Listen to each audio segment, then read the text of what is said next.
Hey guys, it's Eliza. I know it's been like a really long time since anybody's uploaded videos, even though I'm the only one that uploads videos, so why isn't this just my channel? Good question. But today's going to be a little bit more serious, even though we're probably not funny anyways. And I just wanted to let you guys in on what's been happening. I was recently diagnosed with diabetes. So basically this is the story, just kind of how I figured out. So I really started having the symptoms of diabetes around like the beginning of summer, which was like the end of May-ish. So I was really tired and I was thirsty constantly, and I was going to the bathroom a lot, and I would wake up like 5 or 6 times in the middle of the night just to go to the bathroom, which was not pleasant. Like, I don't know, a couple weeks later I had gone and checked my weight and I had lost 8 pounds, and I was like, wow, this must be for me. Wow, this must just be for me working out all the time. And then like my vision became kind of blurry, and my reaction time was really slow. So while I'd be playing volleyball, I just really wasn't playing my best at all. I was doing terribly, and so I would go to practice in the morning and work out for 2 hours, and then come home and sleep for 3 or 4 hours, and then go to the weight room. And it was just crazy, and I do that almost every day, and I don't know how my body was able to do it for so long. Eventually it got to the point where I was just throwing up constantly, couldn't eat anything, and when your body can't use the carbohydrates it's getting, it craves it more, so that's all I was eating. So I was really just torturing my body and making myself throw up. And so my mother thought it was just, oh, it's the stomach flu, we'll take her to the ER, she'll get some fluids and she'll feel better. And so she drove me to the ER that night, and it was probably, I'm trying to think, like 1 a.m. And so I got there, and I just felt sick, and I had this horrible taste in my mouth, like soggy bread. So I thought, oh, it's gonna be all better, they're gonna, you know, give me fluids and stuff. And so they gave me an IV, and my stomach didn't hurt as much. And finally this is exactly what he said. He comes in and he says, so it turns out it's diabetes. And you know, it was so early in the morning, I didn't even know how to respond to that. And my dad was in Norway at the time when I was diagnosed, so it was just my mom. And my mom was calling my dad and telling him the story and was crying, and I didn't really understand at the time. I was like, oh, I'll be fine, you know, I know so many people live with this. And so I didn't think much of it at the time. So they decided to transfer me to a different hospital so I could stay overnight there. And you know, the ER ride was terrible. They weren't allowing me to eat or drink anything because they wanted to check how my body was doing. And so I was like so thirsty, and my mouth was so dry, and I couldn't talk at all. So the nurses would be asking me questions, and my lips would be like stuck to my teeth, and I had the worst taste. Like, I can't even describe to you how bad the taste was. I stayed the night at that hospital, and I got over 100 shots in that hospital stay. You know, they finally moved me up to like a room upstairs where I had a comfy bed, and I was like, yes. And I remember on the way up to the different room, we ran into the person who like distributes food to all the patients, and he stops and he says, if you want any food, just call me. We've got this delicious chocolate cake down there.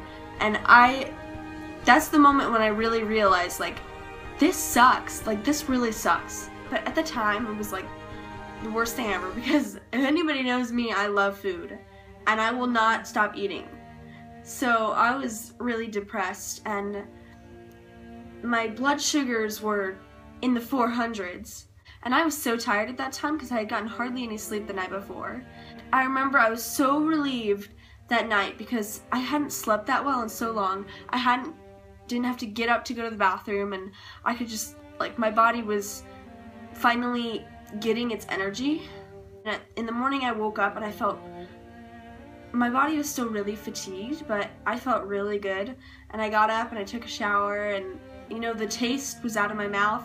I could brush my teeth. I was like, yes. The next day was like training, learning how to like give your insulin and stuff. Honestly, it was so long, and the stupid nurse was so boring. Probably shouldn't say that. What if she watches this? She's still my nurse. Correct me if I'm wrong, because I probably am. But basically, it's when your white blood cells, I have type 1, so it's autoimmune, and your white blood cells start attacking your pancreas, and your pancreas is what basically uses the sugars, the carbs that you get, and gives it to your muscles. So the way that it does that is it distributes insulin, and insulin like opens the door to your muscles. Like, there was no insulin being produced because my pancreas was dying. So I was eating all these carbs, and they're just staying in there, you know, not really having anything to do. Your body needs some form of energy, so it started eating away at the fats in my body, and I was losing tons of weight. Oh yeah, and at the very end they finally tested, and I had lost 18 pounds in total. Then your body starts to produce ketones. Now this is the part I don't know if this is right, and I'm pretty sure their acids trying to get rid of those extra carbs that aren't being used, and those ketones are what made me sick, which were what was making me throw up. And they were also just like flushing everything straight through my body, so that's why I was so thirsty all the time and peeing a lot, and that was the whole horrible taste in my mouth. The first 4 or 5 days, my blood sugar was still really high, like 300s to 400s, and the normal for a diabetic, or at least me, is 70 to 150, so I was way up there. I have to give myself 4 shots a day, 1 before each meal and 1 before I go to bed. On the 6th day of my diagnosis, I went to a 4-day volleyball camp. It's through CU Boulder, and it's hardcore, man. But this year it was... So I actually had to leave on the 3rd day just because I couldn't handle it. All my muscles were sore, and I was like too tired, and I was really upset with myself just because I wasn't playing my best. My high blood sugar was causing depression, so I had tons of breakdowns, and I would just scream because of nothing. I would cry and, you know, not want to do anything. I just lay in bed all day, and my mom would tell me the only way to lower your blood sugar is exercise, and of course I'm tired, I'm depressed. The last thing that I want to do is exercise. So it took a lot to get me out of that phase, and now my blood sugars are pretty much normal, and it feels a lot better. I have a lot more energy, and I'm so much happier. Like, I remember before I was talking to my mom, and I said, "Mom, when am I gonna be fun again?" Anyway, it's been quite a journey, and you know, you never think this of yourself. You start throwing up, and you never think that this is like 2 hours from now I'm gonna be diagnosed with diabetes. Nobody can ever predict that. So it was a really hard change for me, and it's been really hard, but I got over it. Bye.